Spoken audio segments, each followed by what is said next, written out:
powers added by the Buddha, the lutes. These are the 108 statements recounted by the Buddhas of the past. 1. To avoid repetitions, the subjects alone are mentioned which are systematically negated in the text. 2. Anything that produces an effect. 3. A class of deities. IV. At that moment, Mahamati the Bodhisattva Mahasattva said again to the Blessed One, "In how many ways, Blessed One, does the rise, abiding, and ceasing of the Vijnanas take place?" The Blessed One replied, "There are 2 ways, Mahamati, in which the rise, abiding, and ceasing of the Vijnanas take place, and this is not understood by the philosophers. That is to say, the ceasing takes place as regards continuation and form. In the rise of the Vijnanas, also, these 2 are recognizable. The rise as regards continuation and the rise as regards form. In the abiding, also, these 2 are discernible. The one taking place as regards continuation and the other as regards form. Further, 3 modes are distinguishable in the Vijnanas. The Vijnana as evolving, the Vijnana as producing effects, and the Vijnana as remaining in its original nature. Further, Mahamati, in the Vijnanas, which are said to be 8, 2 functions generally are distinguishable, the perceiving and the object discriminating. As a mirror reflects forms, Mahamati, the perceiving Vijnana perceives objects. Mahamati, between the 2, the perceiving Vijnana and the object discriminating Vijnana, there is no difference. They are mutually conditioning. Then, Mahamati, the perceiving Vijnana functions because of transformations taking place in the mind by reason of a mysterious habit energy. While Mahamati, the object discriminating Vijnana functions because of the mind's discriminating an objective world and because of the habit energy accumulated by erroneous reasoning since beginningless time. Again, Mahamati, by the cessation of all the sense Vijnanas is meant the cessation of the Alayavijnanas variously accumulating habit energy which is generated when unrealities are discriminated. This, Mahamati, is known as the cessation of the form aspect of the Vijnanas. Again, Mahamati, the cessation of the continuation aspect of the Vijnanas takes place in this wise. That is to say, Mahamati, when both that which supports the Vijnanas and that which is comprehended by the Vijnanas cease to function. By that which supports the Vijnanas is meant the habit energy or memory which has been accumulated by erroneous reasoning since beginningless time. And by that which is comprehended by the Vijnanas is meant the objective world perceived and discriminated by the Vijnanas, which is, however, no more than mind itself. Mahamati, it is like a lump of clay and the particles of dust making up its substance. They are neither different nor not different. Again, it is like gold and various ornaments made of it. If, Mahamati, the lump of clay is different from its particles of dust, no lump will ever come out of them. But as it comes out of them it is not different from the particles of dust. Again, if there is no difference between the 2, the lump will be indistinguishable from its particles. Even so, Mahamati, if the evolving Vijnana are different from the Alayavijnana, even in its original form, the Alaya cannot be their cause. Again, if they are not different, the cessation of the evolving Vijnanas will mean the cessation of the Alayavijnana, but there is no cessation of its original form. Therefore, Mahamati, what ceases to function is not the Alaya in its original self-form, but is the effect-producing form of the Vijnanas. When this original self-form ceases to exist, then there will indeed be the cessation of the Alayavijnana. If, however, there is the cessation of the Alayavijnana, this doctrine will in no wise differ from the nihilistic doctrine of the philosophers. This doctrine, Mahamati, as it is held by the philosophers, is this. When the grasping of an objective world ceases, the continuation of the Vijnanas is stopped. And when there is no more of this continuation in the Vijnanas, the continuation that has been going on since beginningless time is also destroyed. Mahamati, the philosophers maintain that there is a first cause from which continuation takes place. They do not maintain that the Vijnana arises from the interaction of form and light. They assume another cause. What is this cause, Mahamati? Their first cause is known as spirit, soul, Lord, time, or atom. Again, Mahamati, there are 7 kinds of self-nature. Collection, being, characteristic marks, elements, causality, conditionality, and perfection. 1. Again, Mahamati, there are 7 kinds of first principle or highest reality, Paramartha. The world of thought, the world of knowledge, the world of super-knowledge, the world of dualistic views, the world beyond dualistic views, the world beyond the bodhisattva stages, and a world where the Tathagata attains his self-realization. 2. What is exactly meant by these concepts regarded as self-nature is difficult to define as far as the Lankavatara is concerned. These 7 principles or realities are not explained in the text. But we can state that there are so many different kinds of paramartha, as in the case of svabhava, so considered by different schools of philosophers or Buddhists. Mahamati. This is the self-nature. The first principle. The essence. Which constitutes the being of the Tathagatas. Arhats. Fully enlightened ones of the past, present, and future, whereby, perfecting things of this world and of a world beyond this, they, by means of a noble eye of transcendental wisdom, enter into various phases of existence, individual and general, and establish them. And what is thus established by them is not to be confused with the erroneous teachings generally held by the philosophers. Mahamati, what are these erroneous teachings accepted generally by the philosophers? Their error lies in this, that they do not recognize an objective world to be of mind itself, which is erroneously discriminated. And not understanding the nature of the Vijnanas, which are also no more than manifestations of mind. Like simple-minded ones that they are, they cherish the dualism of being and non-being, where there is but one self-nature and one first principle.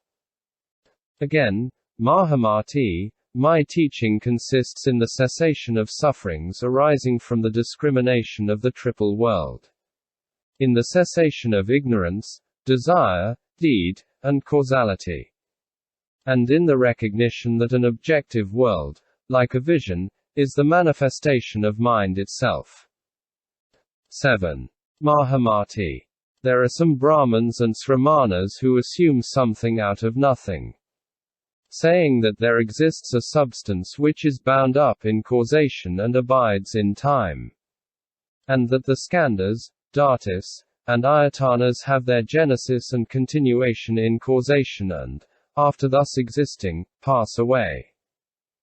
They are those Mahamati who hold a destructive and nihilistic view concerning such subjects as continuation, activity, rising, breaking up, existence, nirvana, the path, karma, fruition, and truth.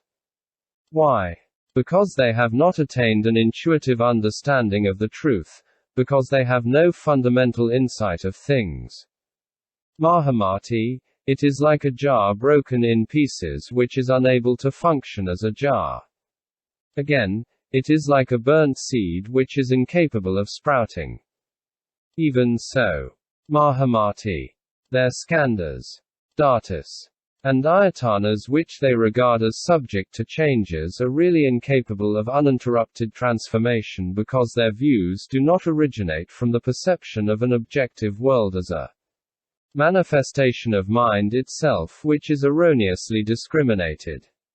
If again, Mahamati, something comes out of nothing and there is the rise of the Vijnanas by reason of a combination of the three effect-producing causes. We can say the same of a non-existing thing, that a tortoise would grow hair and sands produce oil. As this is impossible, this proposition does not avail, it ends in affirming nothing. And, Mahamati, it follows that deed, work, and cause of which they speak will be of no use, and so also with their reference to being and non-being. Mahamati. When they argue that there is a combination of the three effect-producing causes. They do this by the principle of cause and effect, which is to say, by the principle that something comes out of something and not of nothing. And thus there are such things as past, present, and future, and being and non-being. As long as they remain on their philosophic ground, the demonstration will be by means of their logic and textbooks, for the memory of erroneous intellection will ever cling to them. 1. Thus, Mahamati, simple-minded ones, poisoned by an erroneous view, declare the incorrect way of thinking taught by the ignorant to be the one presented by the all-knowing one.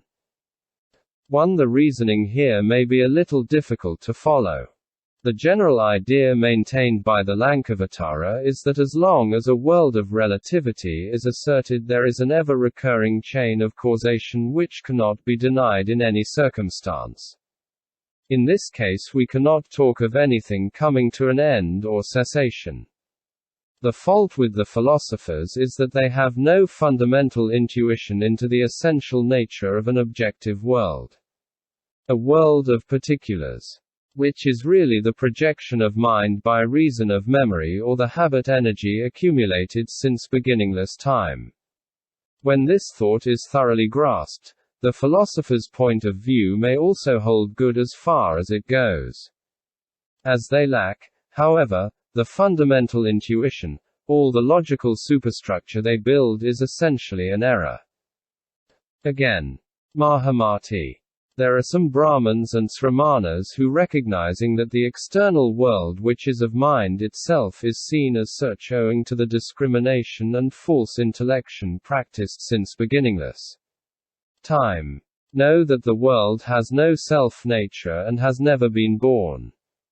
It is like a cloud, a ring produced by a firebrand, the castle of the Gandharvas, a vision, a mirage, the moon as reflected in the ocean, and a dream.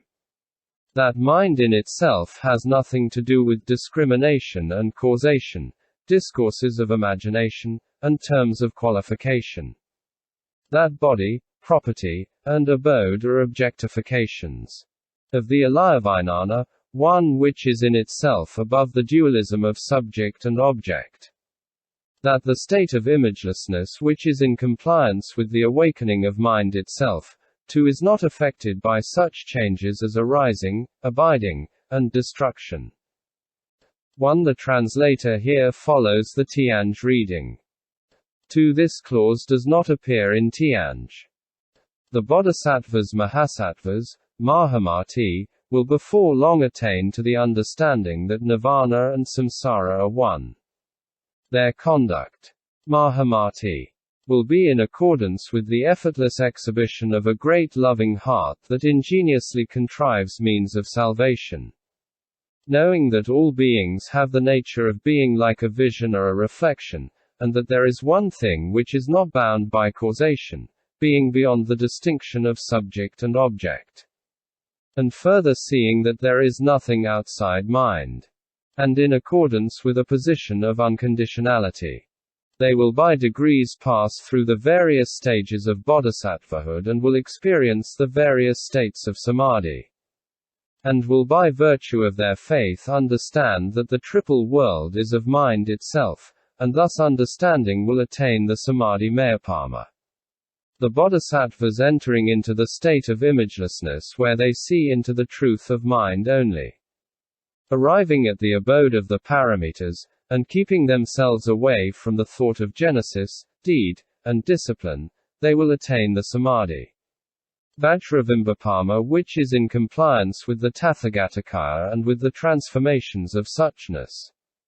After achieving a revulsion in the abode of the Vijnanas, Mahamati, they will gradually realize the Tathagatagarbha, which is endowed with the powers, the psychic faculties, self-control, love, compassion, and means, which can enter into all the Buddha lands and into the sanctuaries of the philosophers, and which is beyond the realm of Chitta Mano Manovijnana.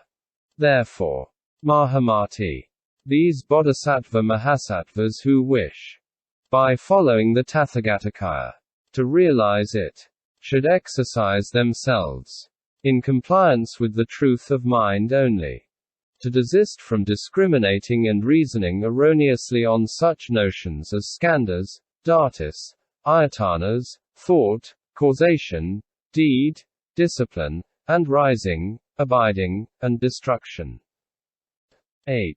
Perceiving that the triple existence is by reason of the habit energy of erroneous discrimination and false reasoning that has been going on since beginningless time, and also thinking of the state of Buddhahood which is imageless and unborn. The Bodhisattva will become thoroughly conversant with the noble truth of self-realization, will become a perfect master of his own mind, will conduct himself without effort, will be like a gem reflecting a variety of colors, will be able to assume the body of transformation, will be able to enter into the subtle minds of all beings, and, because of his firm belief in the truth of mind only, will, by gradually ascending the stages, become established in Buddhahood. Therefore, Mahamati, let the Bodhisattva Mahasattva be well disciplined in self-realization. IX.